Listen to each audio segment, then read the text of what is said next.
नमस्कार दोस्तों, सीपीजी dot study में आपका स्वागत है। क्या आपने कभी सोचा है कि भारत जैसे विशाल लोकतांत्रिक देश में सरकार वास्तव में काम कैसे करती है? कौन फैसले लेता है? प्रधानमंत्री की शक्ति कहां से आती है? और संसद की भूमिका क्या होती है? इन सभी सवालों का जवाब छुपा है भारतीय संसदीय शासन प्रणाली में। भारत में शासन की यह व्यवस्था केवल एक राजनीतिक ढांचा नहीं है, बल्कि यह लोकतंत्र की वह प्रणाली है जहां सरकार जनता के प्रतिनिधियों के प्रति जवाबदेह होती है। हमारे संविधान निर्माताओं ने भारत के लिए संसदीय प्रणाली को चुना, जिसमें सरकार का संचालन इस तरह किया जाता है कि संसद सर्वोच्च विधायी संस्था होती है और कार्यपालिका यानी सरकार संसद के प्रति जिम्मेदार रहती है। इस पूरी व्यवस्था को समझने के लिए हमें यह जानना होगा कि संसद और सरकार के बीच संबंध कैसे काम करते हैं। प्रधानमंत्री और मंत्रिपरिषद की भूमिका क्या होती है और यह प्रणाली भारत में क्यों अपनाई गई। इस वीडियो में हम भारतीय संसदीय शासन प्रणाली को बिल्कुल सरल भाषा में समझेंगे, उसकी विशेषताएं, सिद्धांत, फायदे, कमियां और अन्य शासन प्रणालियों से तुलना भी करेंगे। तो चलिए शुरुआत करते हैं और समझते हैं भारत की संसदीय शासन प्रणाली का पूरा ढांचा। अब सवाल आता है, भारत में संसदीय प्रणाली लागू कहाँ होती है? दरअसल भारत में यह व्यवस्था केवल केंद्र स्तर पर ही नहीं बल्कि राज्यों में भी लागू होती है। भारतीय संविधान के अनुसार केंद्र स्तर पर संविधान के अनुच्छेद 74 और 75 में संसदीय शासन प्रणाली का प्रावधान किया गया है। इन अनुच्छेदों के अनुसार राष्ट्रपति को सहायता और सलाह देने के लिए प्रधानमंत्री की अध्यक्षता में मंत्रिपरिषद होती है। लेकिन यहाँ एक महत्वपूर्ण बात समझना जरूरी है। हालांकि राष्ट्रपति भारत के संवैधानिक प्रमुख होते हैं, लेकिन वास्तविक कार्यकारी शक्ति प्रधानमंत्री और मंत्रिपरिषद के पास होती है। अब अगर हम राज्यों की बात करें तो संविधान के अनुच्छेद 163 और 164 में राज्यों के लिए भी इसी तरह की संसदीय प्रणाली का प्रावधान किया गया है। इन अनुच्छेदों के अनुसार राज्यपाल को सहायता और सलाह देने के लिए मुख्यमंत्री की अध्यक्षता में मंत्रिपरिषद कार्य करती है।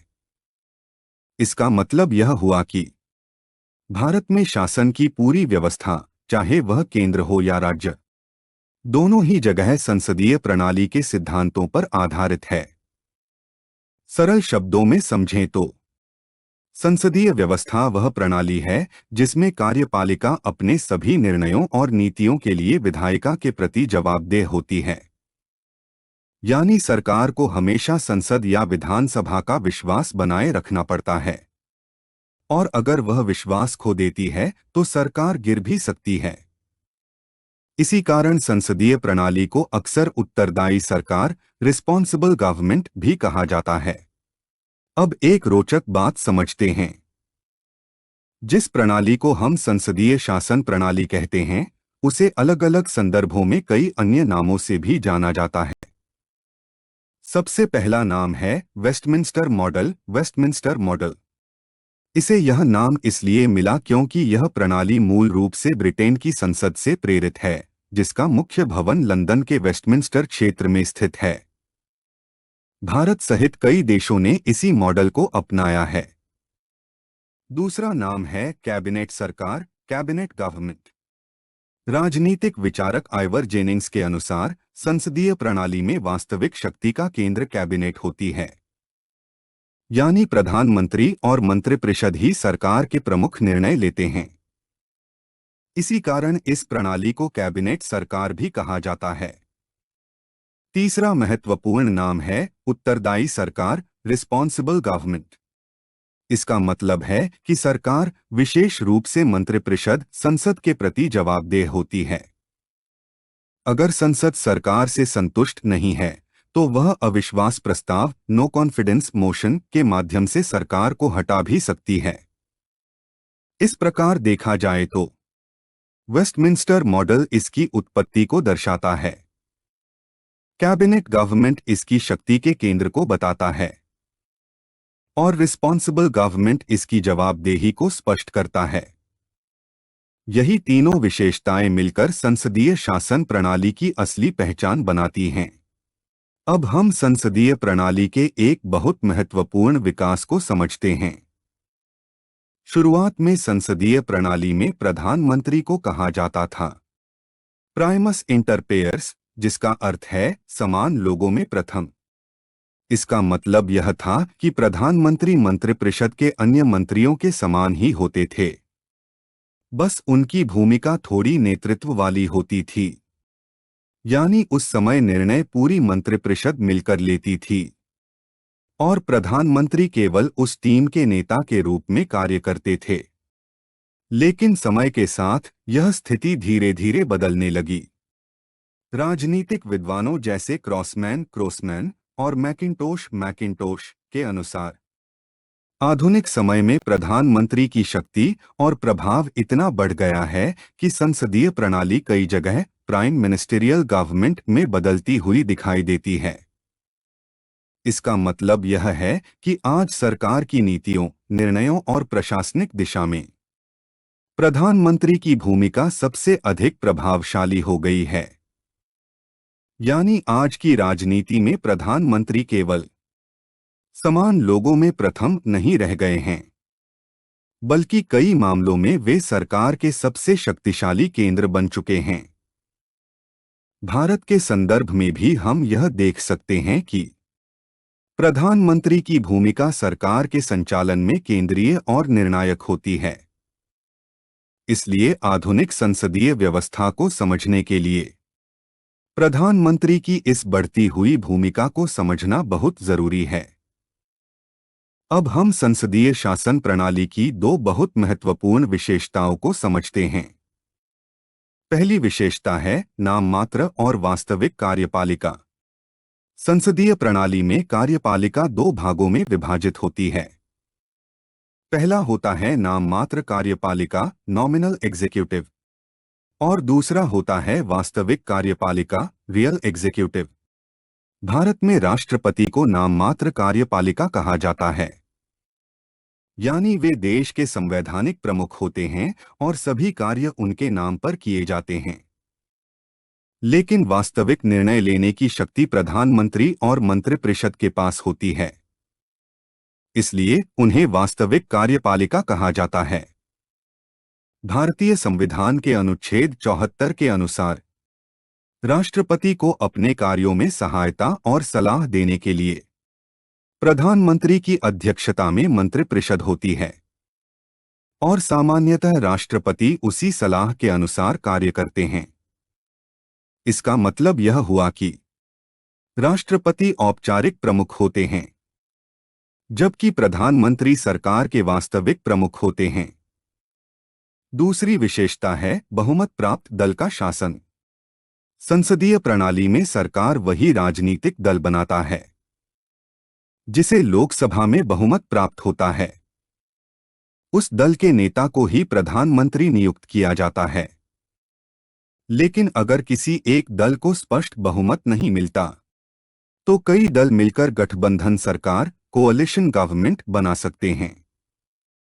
इस प्रकार संसदीय प्रणाली में सरकार का गठन लोकसभा में बहुमत के आधार पर होता है। अब हम संसदीय शासन प्रणाली के सबसे महत्वपूर्ण सिद्धांतों में से एक को समझते हैं, सामूहिक उत्तरदायित्व यानी कलेक्टिव रिस्पॉन्सिबिलिटी। भारतीय संविधान के अनुच्छेद 75 के अनुसार मंत्रिपरिषद लोकसभा के प्रति सामूहिक रूप से उत्तरदायी होती है। इसका अर्थ क्या है? इसका अर्थ है कि सरकार द्वारा लिया गया हर निर्णय केवल किसी एक मंत्री का नहीं, बल्कि पूरी मंत्रिपरिषद का निर्णय माना जाता है। यानी अगर सरकार कोई नीति बनाती है या कोई महत्वपूर्ण फैसला लेती है, तो उसकी जिम्मेदारी पूरी मंत्रिपरिषद पर होती है। अब इसका सबसे महत्वपूर्ण परिणाम क्या होता है? अगर लोकसभा में सरकार के खिलाफ अविश्वास प्रस्ताव नो कॉन्फिडेंस मोशन पास हो जाता है तो केवल एक मंत्री नहीं बल्कि पूरी मंत्रिपरिषद को इस्तीफा देना पड़ता है। इसी कारण इसे कलेक्टिव रिस्पॉन्सिबिलिटी कहा जाता है। इस सिद्धांत का एक और महत्वपूर्ण पहलू है मंत्रिपरिषद की एकता। इसका मतलब यह है कि सभी मंत्रियों को कैबिनेट के निर्णयों का सार्वजनिक रूप से समर्थन करना पड़ता है। अगर कोई मंत्री उस निर्णय से सहमत नहीं है तो उसे आमतौर पर अपने पद से इस्तीफा देना पड़ता है। सरल शब्दों में समझें, संसदीय प्रणाली में सरकार एक टीम की तरह काम करती है और उस टीम की जिम्मेदारी भी सामूहिक होती है। यही सिद्धांत सुनिश्चित करता है कि सरकार संसद के प्रति जवाबदेह और उत्तरदायी बनी रहे। अब हम संसदीय शासन प्रणाली की दो और महत्वपूर्ण विशेषताओं को समझते हैं। पहली विशेषता है राजनीतिक एकरूपता। संसदीय प्रणाली में मंत्रिपरिषद के अधिकांश सदस्य आमतौर पर एक ही राजनीतिक दल से होते हैं। इसका कारण यह है कि सरकार वही दल बनाता है जिसे संसद में बहुमत प्राप्त होता है। जब सभी मंत्री एक ही दल से होते हैं तो उनकी विचारधारा और नीतियां भी लगभग समान होती हैं। इससे सरकार के भीतर नीतिगत एकता बनी रहती है और निर्णय लेना अपेक्षाकृत आसान हो जाता है। हालांकि जब किसी एक दल को स्पष्ट बहुमत नहीं मिलता तो कई दल मिलकर गठबंधन सरकार बनाते हैं। ऐसी स्थिति में सरकार आपसी सहमति यानी कंसेंसस के आधार पर चलती है। दूसरी विशेषता है दोहरी सदस्यता। संसदीय शासन प्रणाली में मंत्री केवल सरकार के सदस्य ही नहीं होते बल्कि वे विधायिका यानी संसद के भी सदस्य होते हैं। दूसरे शब्दों में कहें तो मंत्री कार्यपालिका और विधायिका दोनों का हिस्सा होते हैं। लेकिन यहां एक महत्वपूर्ण नियम भी है। अगर किसी व्यक्ति को मंत्री बनाया जाता है और वह उस समय संसद का सदस्य नहीं है तो उसे 6 महीने के भीतर संसद का सदस्य बनना अनिवार्य होता है। अगर वह ऐसा नहीं कर पाता तो उसका मंत्री पद स्वतः समाप्त हो जाता है।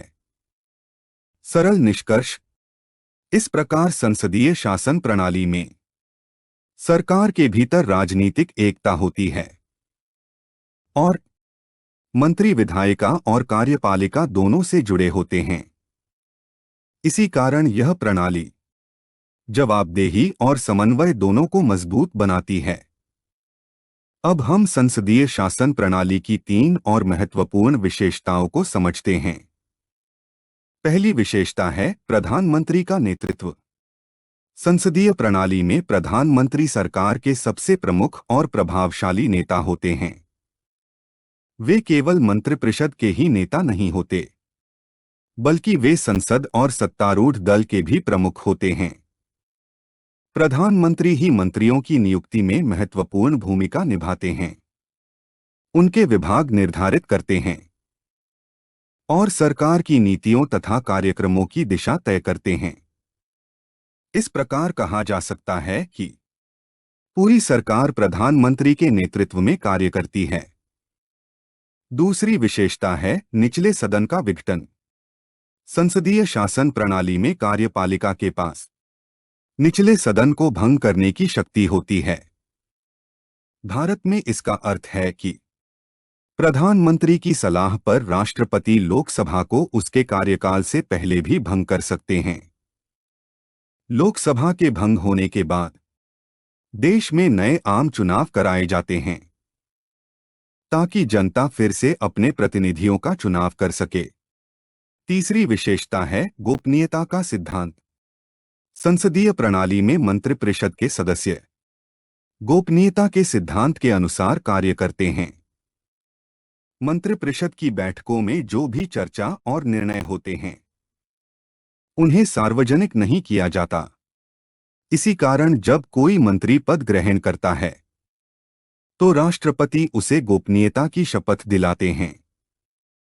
इसका उद्देश्य यह सुनिश्चित करना होता है कि सरकार के महत्वपूर्ण निर्णय गंभीरता और जिम्मेदारी के साथ लिए जाएं। निष्कर्ष: इस प्रकार संसदीय शासन प्रणाली में प्रधानमंत्री सरकार के मुख्य नेता होते हैं। लोकसभा को भंग करने की व्यवस्था होती है और मंत्रिपरिषद गोपनीयता के सिद्धांत पर कार्य करती है। अब तक हमने संसदीय शासन प्रणाली को समझा, लेकिन दुनिया में एक और महत्वपूर्ण शासन व्यवस्था भी है, जिसे अध्यक्षीय शासन प्रणाली यानी प्रेसिडेंशियल सिस्टम कहा जाता है। इस प्रणाली का सबसे प्रमुख उदाहरण संयुक्त राज्य अमेरिका यानी अमेरिका है। अध्यक्षीय प्रणाली में सरकार का प्रमुख राष्ट्रपति होता है, जो सीधे जनता द्वारा चुना जाता है। इस व्यवस्था की सबसे महत्वपूर्ण विशेषता यह है कि यहां कार्यपालिका विधायिका के प्रति सीधे तौर पर उत्तरदायी नहीं होती, यानी राष्ट्रपति अपने निर्णयों और नीतियों के लिए संसद के प्रति उसी प्रकार जवाबदेह नहीं होता जैसा कि संसदीय प्रणाली में सरकार होती है। एक और महत्वपूर्ण बात यह है कि अध्यक्षीय प्रणाली में राष्ट्रपति का कार्यकाल निश्चित होता है। इसका मतलब यह है कि एक बार चुने जाने के बाद राष्ट्रपति अपने पूरे कार्यकाल तक पद पर बना रहता है और सामान्य परिस्थितियों में उसे विधायिका द्वारा हटाया नहीं जा सकता। सरल शब्दों में समझें, संसदीय प्रणाली में सरकार संसद के प्रति उत्तरदायी होती है, जबकि अध्यक्षीय प्रणाली में राष्ट्रपति स्वतंत्र रूप से अपना कार्यकाल पूरा करता है। अब हम अध्यक्षीय शासन प्रणाली की कुछ प्रमुख विशेषताओं को समझते हैं। पहली विशेषता है एकल कार्यपालिका, सिंगल एग्जीक्यूटिव। अध्यक्षीय प्रणाली में राष्ट्रपति ही राज्य और सरकार दोनों का प्रमुख होता है, यानी यहां भारत की तरह राष्ट्रपति और प्रधानमंत्री दो अलग अलग पद नहीं होते। राष्ट्रपति ही सरकार का वास्तविक प्रमुख होता है और वही प्रशासनिक निर्णयों का नेतृत्व करता है। दूसरी विशेषता है निश्चित कार्यकाल, फिक्स्ड टेन्योर। अध्यक्षीय प्रणाली में राष्ट्रपति का कार्यकाल निश्चित होता है। जैसे अमेरिका में राष्ट्रपति का कार्यकाल 4 वर्ष का होता है। इस अवधि के दौरान वह सामान्य राजनीतिक कारणों से पद से नहीं हटाया जा सकता। हालांकि यदि राष्ट्रपति कोई गंभीर असंवैधानिक कार्य करता है, तो उसे महाभियोग, इम्पीचमेंट के माध्यम से हटाया जा सकता है। तीसरी विशेषता है किचन कैबिनेट।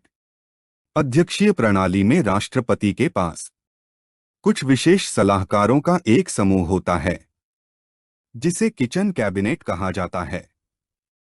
ये लोग औपचारिक रूप से चुने हुए प्रतिनिधि नहीं होते, लेकिन राष्ट्रपति को नीतियों और निर्णयों में सलाह देते हैं। चौथी विशेषता है शक्तियों का पृथक्करण, सेपरेशन ऑफ पावर्स। अध्यक्षीय प्रणाली की सबसे महत्वपूर्ण विशेषता है शक्तियों का स्पष्ट पृथक्करण। इस प्रणाली में विधायिका, कार्यपालिका और न्यायपालिका तीनों एक दूसरे से स्वतंत्र रूप से कार्य करती हैं। यही कारण है कि राष्ट्रपति विधायिका को भंग नहीं कर सकता और विधायिका भी सीधे तौर पर सरकार को नहीं गिरा सकती। सरल निष्कर्ष: इस प्रकार अध्यक्षीय शासन प्रणाली में राष्ट्रपति ही सरकार का एकमात्र प्रमुख होता है। उसका कार्यकाल निश्चित होता है और सरकार की विभिन्न शक्तियां एक दूसरे से अलग और स्वतंत्र होती हैं। अब हम संसदीय शासन प्रणाली के कुछ महत्वपूर्ण गुणों को समझते हैं। पहला गुण है विधायिका और कार्यपालिका के बीच सामंजस्य। संसदीय प्रणाली में कार्यपालिका यानी सरकार वास्तव में विधायिका का ही एक हिस्सा होती है, क्योंकि प्रधानमंत्री और मंत्री संसद के सदस्य भी होते हैं। इसलिए सरकार और संसद के बीच निरंतर संवाद और सहयोग बना रहता है। इस व्यवस्था का सबसे बड़ा लाभ यह है कि दोनों अंगों के बीच टकराव की संभावना कम हो जाती है और शासन अधिक सामंजस्यपूर्ण ढंग से चलता है। दूसरा गुण है उत्तरदायी सरकार। संसदीय शासन प्रणाली में सरकार संसद के प्रति पूरी तरह उत्तरदायी होती है। मंत्रिपरिषद को अपने सभी कार्यों और नीतियों के लिए संसद के सामने जवाब देना पड़ता है। संसद विभिन्न संसदीय प्रक्रियाओं के माध्यम से सरकार को नियंत्रित करती है, जैसे प्रश्नकाल, चर्चा और बहस और अविश्वास प्रस्ताव। अगर सरकार संसद का विश्वास खो देती है तो उसे पद से इस्तीफा देना पड़ सकता है। सरल निष्कर्ष, इस प्रकार संसदीय शासन प्रणाली में सरकार और संसद के बीच सहयोग बना रहता है और सरकार जनता के प्रतिनिधियों के प्रति जवाबदेह रहती है। यही कारण है कि इस प्रणाली को उत्तरदायी लोकतांत्रिक शासन की एक प्रभावी व्यवस्था माना जाता है। अब हम संसदीय शासन प्रणाली के कुछ और महत्वपूर्ण गुणों को समझते हैं। पहला गुण है निरंकुशता पर रोक। संसदीय प्रणाली में सत्ता किसी एक व्यक्ति के हाथ में नहीं होती, बल्कि यह मंत्रिपरिषद के समूह में निहित होती है। इसका मतलब यह है कि सरकार के सभी महत्वपूर्ण निर्णय एक व्यक्ति द्वारा नहीं, बल्कि मंत्रिपरिषद के सामूहिक निर्णय के आधार पर लिए जाते हैं। इसी कारण इस प्रणाली में तानाशाही या निरंकुश शासन की संभावना कम हो जाती है। दूसरा गुण है वैकल्पिक सरकार की उपलब्धता। संसदीय प्रणाली की एक और विशेषता यह है कि अगर सत्तारूढ़ दल अपना बहुमत खो देता है तो विपक्ष बिना नए चुनाव के भी सरकार बना सकता है। यानी सत्ता परिवर्तन के लिए हमेशा नए चुनाव की आवश्यकता नहीं होती। इसी कारण प्रसिद्ध विद्वान डॉक्टर जेनिंग्स ने कहा था कि विपक्ष का नेता वास्तव में एक वैकल्पिक प्रधानमंत्री होता है। तीसरा गुण है व्यापक प्रतिनिधित्व। संसदीय प्रणाली में सरकार के भीतर देश के विभिन्न क्षेत्रों, समुदायों और वर्गों को प्रतिनिधित्व देने की संभावना होती है। प्रधानमंत्री अपने मंत्रिमंडल का गठन करते समय अक्सर यह सुनिश्चित करते हैं कि देश के अलग अलग हिस्सों और समूहों को सरकार में स्थान मिल सके। इससे शासन अधिक समावेशी और संतुलित बनता है। सरल निष्कर्ष, इस प्रकार संसदीय शासन प्रणाली निरंकुशता को रोकती है, सत्ता परिवर्तन को आसान बनाती है और समाज के विभिन्न वर्गों को प्रतिनिधित्व देती है। इसी कारण इसे लोकतांत्रिक शासन की एक प्रभावी प्रणाली माना जाता है।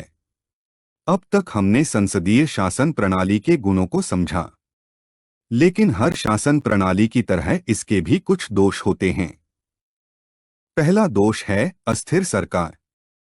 संसदीय प्रणाली में सरकार का अस्तित्व संसद के बहुमत पर निर्भर करता है। यदि सत्तारूढ़ दल संसद में अपना बहुमत खो देता है तो सरकार को इस्तीफा देना पड़ सकता है। इस कारण कई बार सरकार का कार्यकाल पूरा नहीं हो पाता और राजनीतिक अस्थिरता पैदा हो जाती है। भारत के इतिहास में भी कई ऐसी सरकारें रही हैं जिनका कार्यकाल बहुत कम रहा, जैसे मोरारजी देसाई, चरण सिंह, बीपी सिंह, देवगौड़ा और आई.के. गुजराल की सरकारें। दूसरा दोष है नीतियों में निरंतरता का अभाव।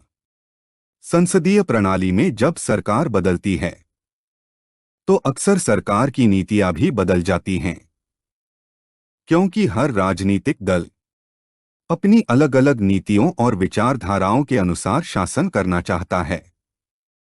उदाहरण के लिए 1977 में मोरारजी देसाई के नेतृत्व वाली जनता सरकार ने पिछली कांग्रेस सरकार की कई नीतियों में बदलाव किया और जब 1980 में कांग्रेस फिर से सत्ता में आई तो उसने उन नीतियों में फिर परिवर्तन कर दिया।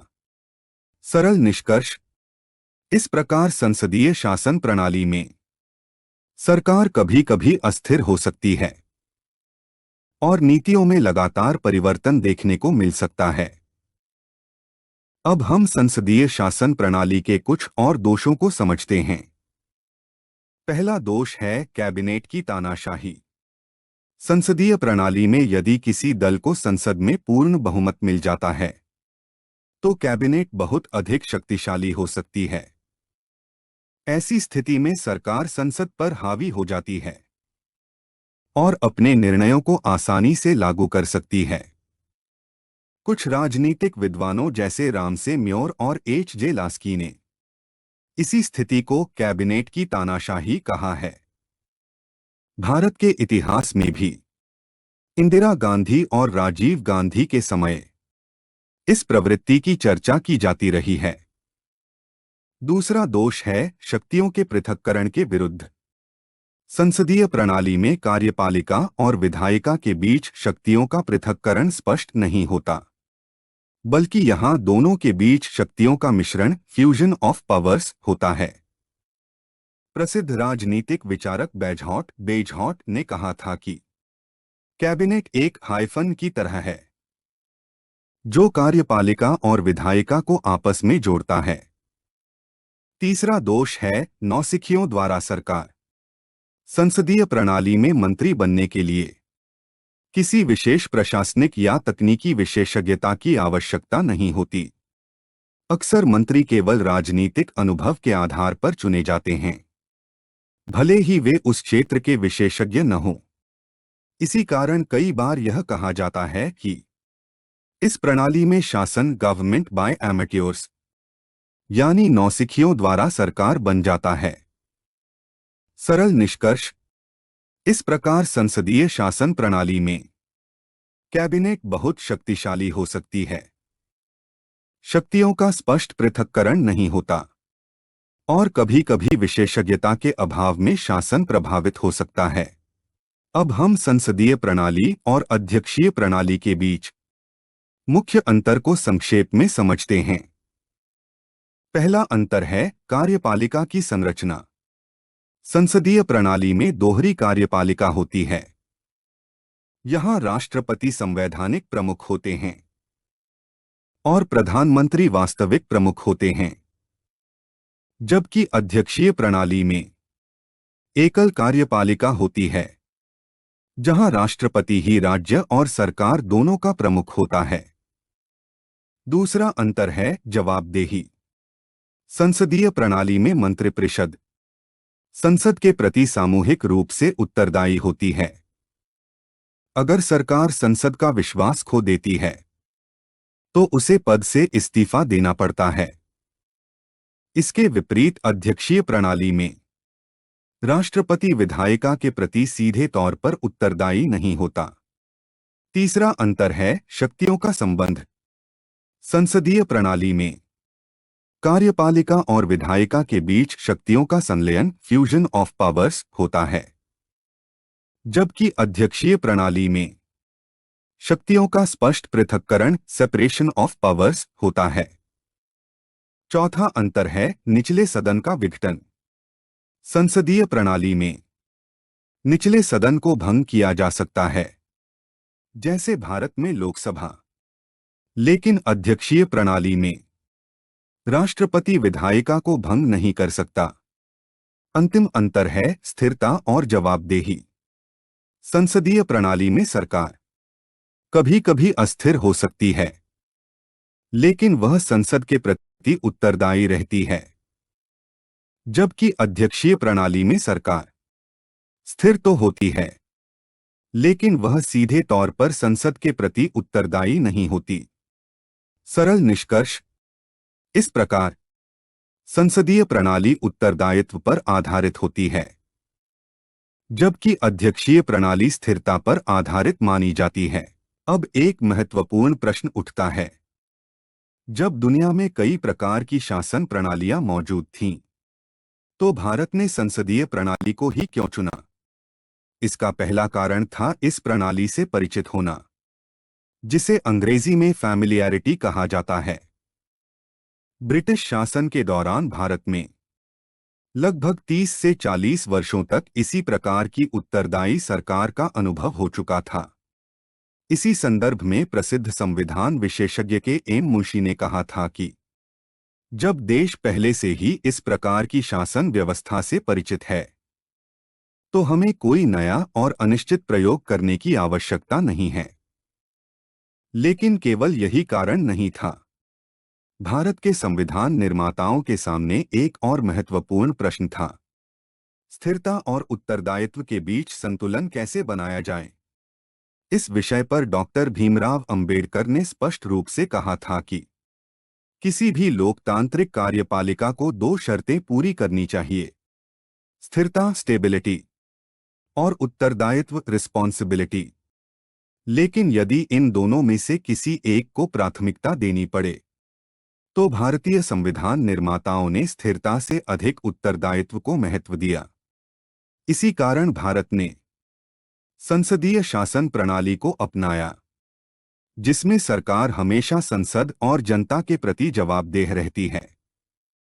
सरल निष्कर्ष: इस प्रकार भारत ने संसदीय प्रणाली को इसलिए चुना क्योंकि देश पहले से इस प्रणाली से परिचित था और यह व्यवस्था सरकार को जनता के प्रति अधिक उत्तरदायी बनाती है। भारत के संविधान निर्माताओं ने संसदीय प्रणाली को चुनने के पीछे कुछ और महत्वपूर्ण कारणों पर भी विचार किया था। पहला कारण था विधायिका और कार्यपालिका के टकराव से बचाव। संविधान निर्माताओं को यह चिंता थी कि अगर अमेरिका की तरह कार्यपालिका और विधायिका पूरी तरह अलग-अलग हों, तो उनके बीच लगातार टकराव की स्थिति उत्पन्न हो सकती है। ऐसा टकराव एक नए और उभरते हुए लोकतंत्र के लिए खतरनाक साबित हो सकता था। इसीलिए उन्होंने ऐसी व्यवस्था को चुना जिसमें सरकार और संसद के बीच सहयोग और समन्वय बना रहे, और यही विशेषता संसदीय शासन प्रणाली में देखने को मिलती है। दूसरा कारण था भारत की विविधता का सम्मान। भारत एक अत्यंत विविधतापूर्ण और जटिल समाज है। यहाँ अलग अलग भाषाएं, धर्म, संस्कृतियां और क्षेत्रीय पहचानें मौजूद हैं। संसदीय प्रणाली में मंत्रिपरिषद का गठन करते समय देश के विभिन्न क्षेत्रों और समुदायों को सरकार में प्रतिनिधित्व देने की अधिक संभावना होती है। इससे शासन अधिक समावेशी और संतुलित बनता है। एक महत्वपूर्ण तथ्य: 1975 में कांग्रेस सरकार द्वारा गठित स्वर्ण सिंह समिति ने भी यह निष्कर्ष निकाला था कि भारत में संसदीय प्रणाली को बदलने की कोई आवश्यकता नहीं है। सरल निष्कर्ष: इस प्रकार भारत ने संसदीय प्रणाली को इसलिए अपनाया क्योंकि यह विधायिका और कार्यपालिका के बीच टकराव को कम करती है और भारत जैसे विविध समाज को बेहतर प्रतिनिधित्व देती है। अब तक हमने संसदीय प्रणाली की विशेषताओं को समझा, लेकिन एक महत्वपूर्ण बात यह है कि भारत की संसदीय प्रणाली पूरी तरह ब्रिटेन जैसी नहीं है। भारत ने ब्रिटिश मॉडल को अपनाया जरूर है, लेकिन उसमें कई महत्वपूर्ण संवैधानिक बदलाव भी किए गए हैं। पहला अंतर गणतांत्रिक प्रणाली और राजतांत्रिक प्रणाली। भारत एक गणतंत्र रिपब्लिक है। इसका अर्थ है कि यहाँ राज्य का प्रमुख राष्ट्रपति जनता द्वारा अप्रत्यक्ष रूप से चुना जाता है। यानी भारत में राज्य का प्रमुख वंशानुगत नहीं होता, बल्कि लोकतांत्रिक प्रक्रिया के माध्यम से चुना जाता है। वहीं दूसरी ओर ब्रिटेन में राजतांत्रिक प्रणाली है। ब्रिटेन में राज्य का प्रमुख राजा या रानी होते हैं और यह पद वंशानुगत यानी हेरेडिटरी होता है, जो पीढ़ी दर पीढ़ी चलता है।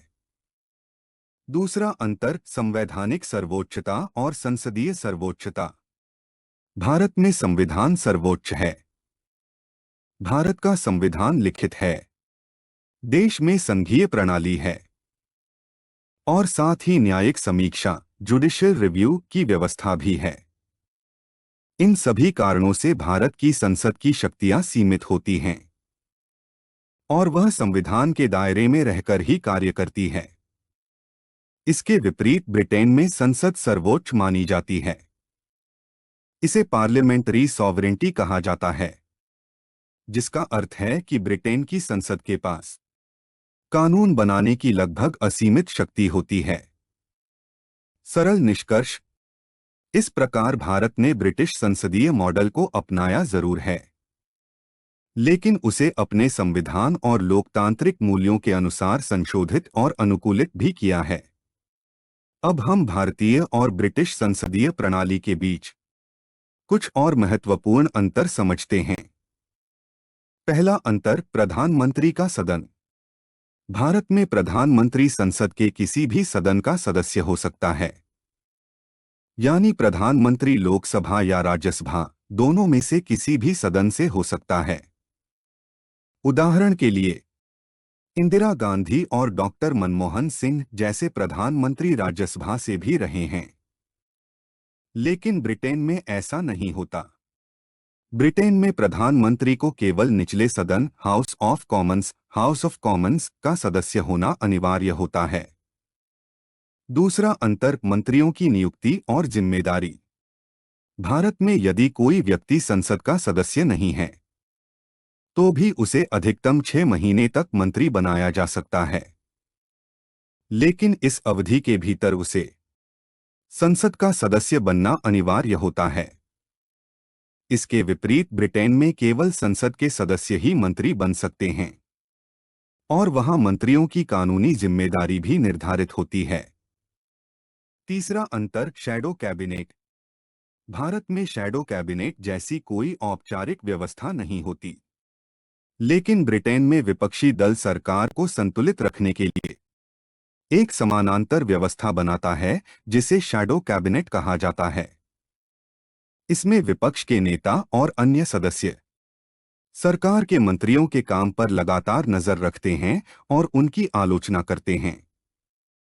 सरल निष्कर्ष, इस प्रकार भारत ने ब्रिटिश संसदीय प्रणाली को अपनाया जरूर है, लेकिन दोनों देशों की संवैधानिक संरचना और राजनीतिक परंपराओं के कारण इनमें कई महत्वपूर्ण अंतर भी देखने को मिलते हैं।